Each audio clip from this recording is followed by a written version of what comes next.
이존금속에 대한 정의 대책은 여기서 이제 하나 좀 이제 요망사항이 뭐냐면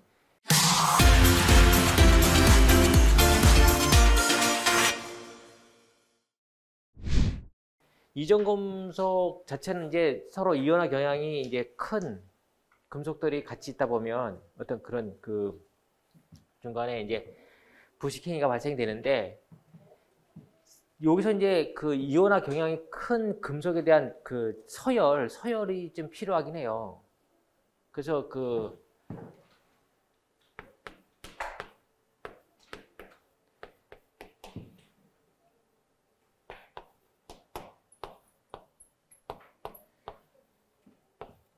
요 정도만 하면 되거든요. 그래서 이쪽으로 가면 플러스 이온 경향이 있는 거고 이쪽으로 가면 이제 마이너스 이온 경향이 있어요. 그래서 이제 이 금속 간 서열이 멀면 멀수록 부식 생성이 많다 보니까 이제 중간에 절연을 시키든지 아니면 뭐 도장을 하든지 아니면 같은 금속을 쓰든지 그리고 근접 금속을 쓰든지 이렇게 이제 대책을 세우는데 이거 외우기 쉬워요. 이게 알루미늄, 아연, 철이죠 이거. 이게 니켈, 이건 이제 주석, 이게 이게 구리. 그래서 제가 어떻게 했냐면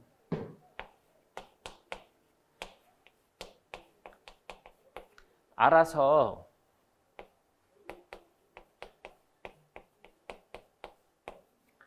패준이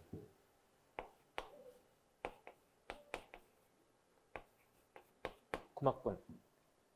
그래서 알아서 패서 고맙다. 그래서 이제 그 아라페니, 니, SN, PB 이렇게 했는데 요 정도만 하셔도 이거만 하면은 확실히 이존 금속에 대한 걸 아는구나. 그래서 이제 대책 보면 보통 우리가 알루미늄하고 구리하고 접촉할 일 있잖아요. 부스바하고 이렇게 변압기 2차측 그 부싱 쪽 단자하고 아니면 부스닥트나 이렇게 접촉하게 되면 이게 접촉할 수밖에 없거든요. 같은 구리하면 관계없는데 그러다 보니까 중간에 이제 니켈 같은 도금을 한 금속판을 넣든지 중간 금속 껴놔요. 그러면 얘는 얘하고 접촉하는 거고 또 얘는 얘하고 접촉하지만 실제 이제 어떤 니켈에 대한 도전율이 있으니까 그때 그 부분에 대한 큰 어떤 그 정확감 없이 할 수 있는 그런 특징을 갖고 있습니다. 답안에 이것만 좀 추가를 해주시면 될 것 같고요. 뭐 케이블의 단절연 방식은 우선 이제 이 표피 효과에 보면 도체 중심에 그 어떠한 전류 자기장으로 인한 그 와전류로 인해서 세교수에 대한 증가 때문에 중심에는 도체에 전류가 흐르지 않는 현상을 갖고 있어요. 일반 다 그런 거죠. 근데 여기에 이제 표면 전개는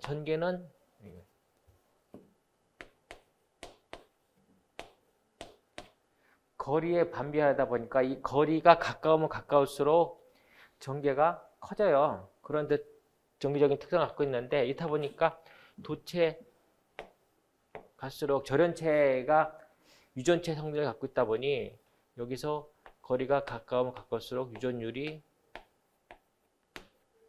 크면 좋다. 그러니까 저항하고 똑같은 건 아니지만 저항하고 유전율하고 좀 같은 맥락에서 보고 그리고 도전율과 투자율을 같은 맥락에서 좀 봐주면 이게 똑같지는 않지만 같은 맥락에서 봐주면 그나마 좀 편하게 볼 수가 있습니다. 뭐 KC에서 정한 자동 복귀 이건 판단 기준도 나와 있는 내용이에요. 그래서 KC 211.2.4에 보면 누전 차단기 시설이라는 조항이 나옵니다. 그 조항 끄트머리 가면 누전 차단기를 설치하는 데 있어서 자동 복귀용을 설치할 수 있다. 특징적으로 뭐냐면 무인으로 운영하는 뭐 통신 중계기 이런데 그 사람이 접근하지 못하는 지역 그리고 그 어떤 사람이 접근하다 보니까 사고에 대한 우려가 없는 지역 같은 경우, 그 상시 사람이 머무르지 않는 지역, 이런 쪽에는 유전 차단기를 동작을 한다 하더라도 다시 복귀할 수 있는 자동 복귀용을 하는데 버스 정류장 같은 경우 있잖아요. 사람이 잠시 머물렀다 가잖아요. 계속 있는 게 아니라. 그런 데는 잠시 머무른다 하더라도 자동 복귀용 유전 차단기를 설치할 수는 없습니다. 그런 데는. 그래서 이제 그런 설치 장소. 이유는 그죠. 자동 복귀를 하는 건 가서 일부러 투입을 해야 될 그런 여력이 안 된다는 거죠. 오지에 있고 사람도 접근 안 하고 하다 보니 누전에 대한 현상만 제거되는 게 확실하다면 하는데, 또 저쪽 나라에서는, 우리나라 또 그렇잖아요. 그 누전 차단기나 일반 차단기 동작을 해서 투입할 때 확실하게 고장의 원인이 제거됐다라는 걸 하지 않으면 투입을 안 해요. 근데 저기 그 모 회사 사업장 가니까 거기는 뭐 우리가 본 것만 그래서 모르지만 확실하게 간단한 차단기 하나 동작시키는 것도 그냥 동작시키는 그런 건 없더라고요. 확실하게 그 주변 사람 다 알고 이 상태에서 안전적으로 그냥 하는 경우가 있습니다. 차단기의 개폐사 종류는, 차단기는 이제 개폐 시, 개방하고 그 열을 때, 개방하고 닫을 때, 개폐 시에 이제 서지가 발생되는데, 얘가 이제 그 서지가 이제 단순하게 개방하고 닫을 때만 있는 게 아니라,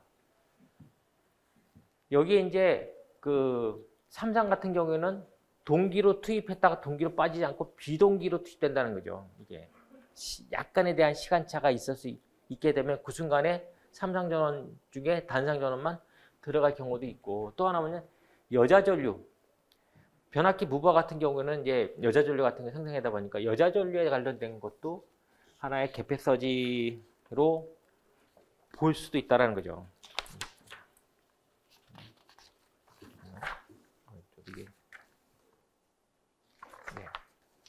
그래서 이제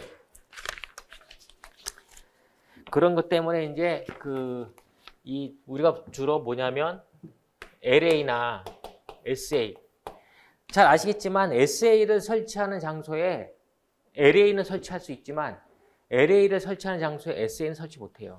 그 방전에 대한 성능 때문에. 그래서 이런 등등 방전 장치 설치해서 개폐 서지에 대한 종류를 대책을 세울 수가 있습니다. 자, 또 하나 이제 전기실에 대한 면적 산출은 이제 4종류가 있는데 사실 우리나라 건 아니에요. 그래서 이제 가장 대표적인 게 강압 방식에 의한 거, 그리고 이제 건축물의 연면적에 관련되어 있는 그 산출식을 적용합니다. 근데 일반적으로 우리는 강압 방식에 따라서 연면적을 산출하는데, 실제 이제 현장에서는 이런 기준은 그냥 검토상의 이유지, 실제 이제 그 사업장의 특성이나 아니면 그 위치적인 거, 그리고 향후에 대한 증설, 이런 걸 다 고려해서 이제 전기실에 대한 면적을 산출하는데, 뭐 아시겠지만 여기에 이제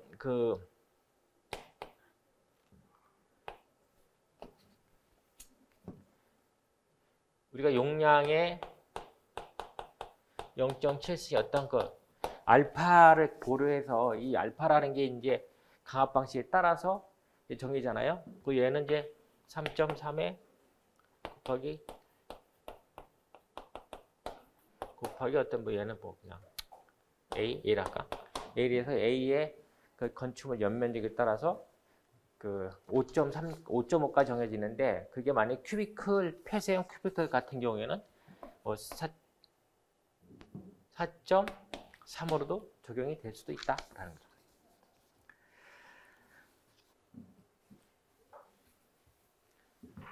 그리고 25점 문제는 제가 117회하고 119회에 나왔던 문제를 한번 했습니다. 그래서 이 시스에 관련된 거는 사실 이제 117회 때 나왔었어요. 제가 그때 할 때. 여기서 이제 가장 큰 핵이 뭐냐? 우리나라에 대한 금속 시스의 유기전압에 대한 기준은 없어요, 사실은. 약 100V 이하로 관리를 한다고 돼 있지, 사실 그 기준은 확실하게 나와 있지 않습니다. 그래서 이제 이 유기전압, 유기되는 전압은 어떤 이 상태는 거지. 그래서 이제 전류나 요 리액턴스, 요 관계에 따라서 전압이 유기되는 그거를 이제 이런 식으로 봐줄 수 있습니다. 그래서 이 유기전압을 제거하려면 가장 좋은 건 뭐냐면 첫째 연가하는 거지, 연가. 연가를 해서 각상에 대한 불평을 없애서 연가를 방식이고요. 두 번째는 이제 시스를 접하는 데 있어서 이 접지 방식이 이제 그 편단을 할 거냐, 양단할 거냐, 크로스본딩을 할 거냐 하는데, 여기서 이제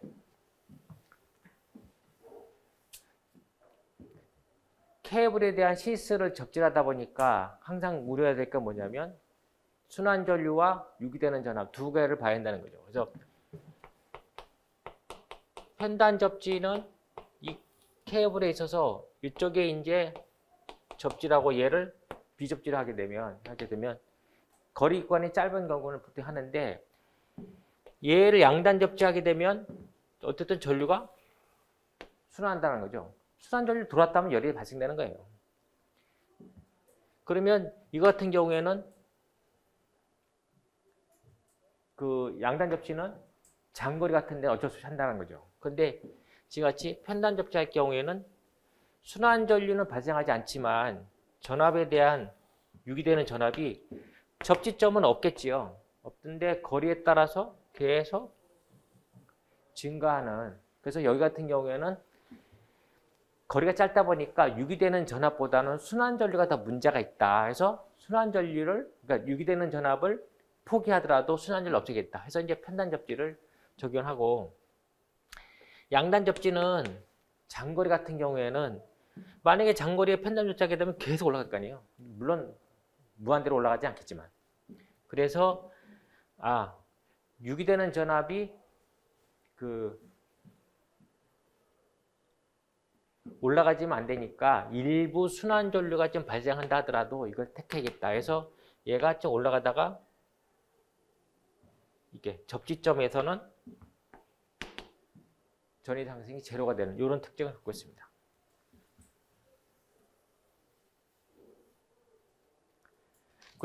그리고 이제 크로스본딩은 그 시스를 중간중간에 절연갭이라고 그러죠. 절연갭. 그 절연 단자 박스를 통해서 시스를 이제 크로스하고 이제 본딩하면서 그 전이차에 대한 부분을 최소화로 줄이는 게 바로 이제 크로스본딩입니다.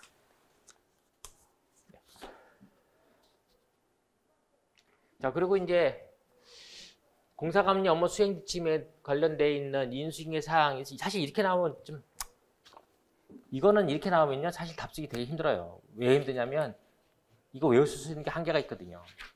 하다 보니까 이거는 이제 어떻게 해야 되나? 실무를 하셨던 분들은 써요. 왜냐? 이 조항을 몰라도 내가 준공할 때 했었던 일을 그냥 서술로 쓰시면 되거든요. 그 상태를. 근데 얘는 사실은 공사감리 업무 수행 지침 63조부터 나와요. 그 63조부터 67조까지 나와요. 이게. 여기에 나와 있는 내용들이 준공했을 때 인수인계 해야 될 사항들이 쭉 나열되어 있습니다. 여기에. 근데 공사감리 업무 수행 지침 보시면 지침에 대한 기본 요소가 기본 사항이 있고요. 그 다음에 시공 전, 그리고 시공상 중에, 그리고 거기 표현은 이제 준공, 이렇게 딱 세 단계로 구분했어요. 그러니까 어떻게 보면 공사하기 전에 뭐 할 거냐, 하게 있는 중에 뭐 할 거냐, 끝난 다음에 뭐 할 거냐, 이런 식으로 이제 구성되어 있는데, 공사감리 업무 수행 지침도 이렇게 되어 있지만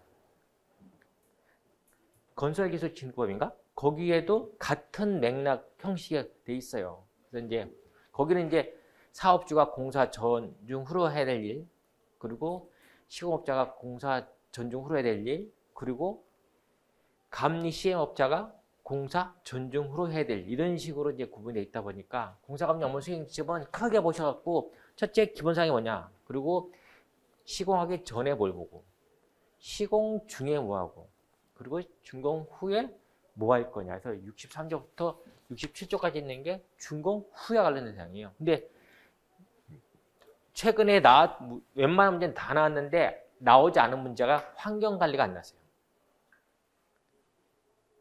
나머지는 뭐 안전관리, 인수인계 사항, 뭐 무슨 사항 다 나왔었는데 환경관리에 대한 사항이 나오지 않았으니까 그거는 조금 한번 정리를 좀 해도 필요가 있을 것 같고요. 지난번에 안전관리도 나왔었으니까. 그런데 자, 이런 것들이 이제 그 법령해서 암기해서 쓰는 건 한계가 있다 보니까 사실 이런 문제들은 이제 그쪽 감리나 시공 쪽에 계신 분들, 특히 감리 쪽에 계신 분들이 이제 현장 실무를 좀 오래 하신 분들은 이제 유리한 거죠. 이럴다가 유리한 거예요. 그래서 최근에 어쨌든 한 2년간 통계해 보면 공사감리 업무 수행 지침에 대한 내용들이 파샬로 계속 나오고 있습니다. 그리고 고전에 유사했던 게 뭐냐면 전기안전관리자 직무고시 관련된 내용들이 거의 2년간에 걸쳐서 계속 나왔어요. 그런데 이제 올해 마지막 시험에는 이제 그 전기안전관리법이 이제 시행되다 보니까 거기에 전기안전관리자로서 전기안전 기술사를 인정하겠다. 이렇게 이제 내용이 바뀐 게 있다 보니까 전기안전관리법에 관련된 거는 조금 뭐 내용은 많지 않고요. 4월 1일자로 시행령, 시행 규칙이 다 포함돼서 나왔어요. 그러니까 그 내용을 좀 한번 훑어보시기 바라고요. 그리고 전기안전관리자 직무고시에 관련된 내용도 다시 한번, 그전에는 사실 문제가 나와도 전기안전기술사하고 한 달이 건너갔는데 지금 그게 아니라는 거죠. 그거에 대한 그 분야의 기술사로서에 대한 인정을 하고 가기 때문에 이제는 남의 얘기를 하는 게 아니라는 거죠. 그 내용을 좀 보시기 바랍니다. 네. 네, 혹시 뭐 질문사항 있으시면 뭐 이렇게 부탁드리지만 이제 혹시 그 어떤 오타에 관련된 내용이나 그리고 이제 중간중간에 좀 문의를 해주시면 제가 같은 답변에 대한 거는 최대한 빠른 시간 내에 해서 좀 답을 좀 하도록 하겠습니다. 그리고 이제 다음 주에 모의고사 볼 거는 이제 제공해 드렸고요. 이제 다음 주부터는 이제 제가 100문제를 갖고 랜덤하게 해서 이제 모의고사를 진행할 예정입니다. 그래서 세상 없어도 그 100문제는 어떤 식으로 문제가 나와도 답안이 작성이 돼야 되는 이 정도는 좀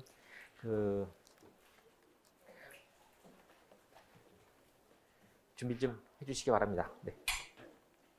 네, 그러면 날이 조금 쌀쌀한데 하여튼 환절기다 보니까 감기 조심하시고요. 하여튼 저희가 이제 뭐 다음 주면 벌써 4월달 말이고 하니까 이제 곧 또 여름이 시작될 것 같습니다. 하여튼 건강 유의하시고 다음 주에 뵙도록 하겠습니다. 수고하셨습니다. 네.